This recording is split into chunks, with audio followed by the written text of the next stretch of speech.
Well, hi everyone. These are certainly different times that we're living through. Two men in their 80s still tour the same songs in different cities. Their contracts even ban them from playing within 30 days of each other. One earns over $2 million a night, while the other earns just $75,000, and the wild part is that these two once created some of the greatest rock music ever recorded.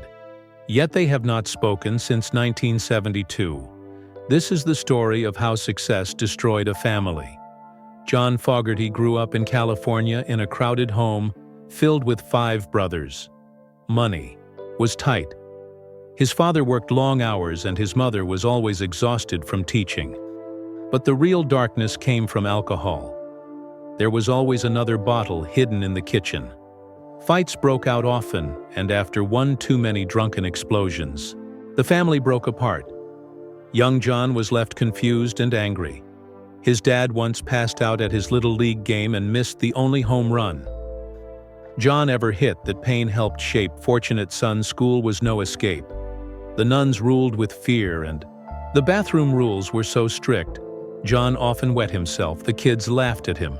The humiliation carved a permanent scar. Later he became a studio control freak. Because for the first time in his life, he could control something he found comfort in: guitars, practicing for hours in the garage until his fingers bled. Neighbors filed noise complaints over and over. His mother even smashed his amp, once in frustration, then cried as she paid to fix it. His older brother Tom, who was already in music, mocked him on stage during a show and once pawned John's guitar for drug money. That betrayal stuck forever. Still, music kept pulling John forward. He formed a band with classmates Doug Clifford and Stu Cook, and soon even Tom joined. They practiced non-stop, but money was low, and Fantasy Records signed them to the worst contract imaginable. They were renamed the Gollywogs without asking their consent, and paid almost nothing.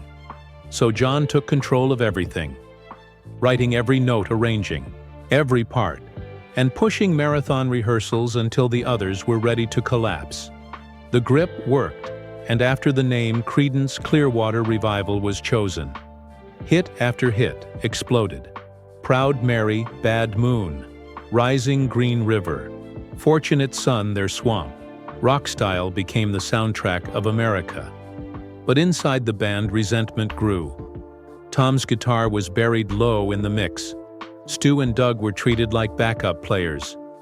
John denied encores, claiming they ruined the magic. Arguments erupted constantly, and the pressure of non-stop touring started breaking them apart. Tom quit in 1971 after years of feeling invisible, and John punished the remaining two by making them write and sing a third of the next album. The result was Mardi Gras, a record so messy that critics called it the worst album ever made by a major rock band. Fans tuned out. Humiliation spread through the group. Their final show in Denver ended when John threw his guitar down and walked away without a goodbye. Soon CCR officially died, and so did their relationships. John refused to play any CCR songs for 10 years, letting other artists become the voices of his own music. Legal wars followed. Fantasy Records sued him for sounding too much like himself. His label tried to own his guitar style, and stress crushed his creativity. Cook and Clifford formed Creedence Clearwater Revisited and toured the old songs without John. He sued them too, all while refusing to speak to either one. The deepest wound came when his brother, Tom, died from complications after a blood transfusion.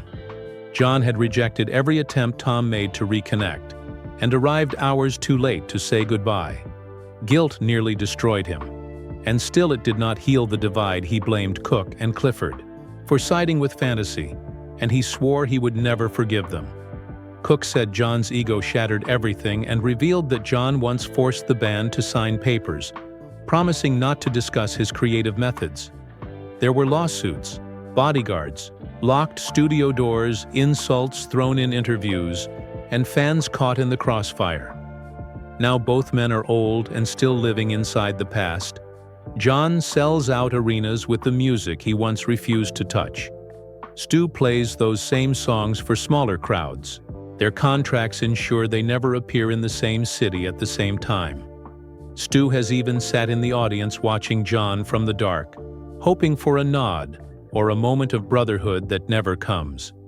Two men bound forever by music and mistakes. Two men who created a legacy but lost each other in the process. The story of Creedence Clearwater Revival is not just a rock tragedy. It is one of the biggest personal heartbreaks in music history, and it continues today. So if you want more untold stories from the golden age of rock, make sure you subscribe and hit the bell icon so you never miss a video.